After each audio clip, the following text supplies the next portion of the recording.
Você vai entender a estrutura da Constituição de uma vez por todas. A Constituição é composta por três partes principais: o preâmbulo, a parte dogmática e o ADCT.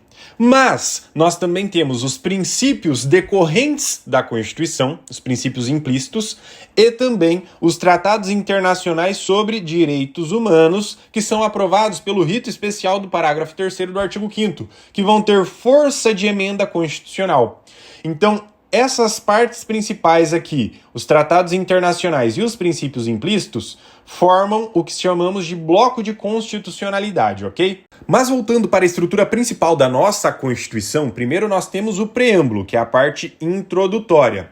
É o preâmbulo que vai expressar os valores e as intenções do constituinte originário. E segundo o Supremo, o preâmbulo não possui eficácia normativa. Ele não pode ser utilizado como parâmetro no controle de constitucionalidade.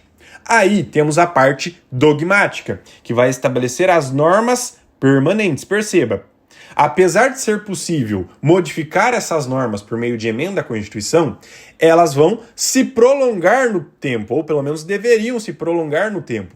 E por isso nós chamamos de normas permanentes, ok? É aqui que estão os direitos fundamentais e a organização do Estado. Estamos falando do artigo 1º ao artigo 250 da Constituição.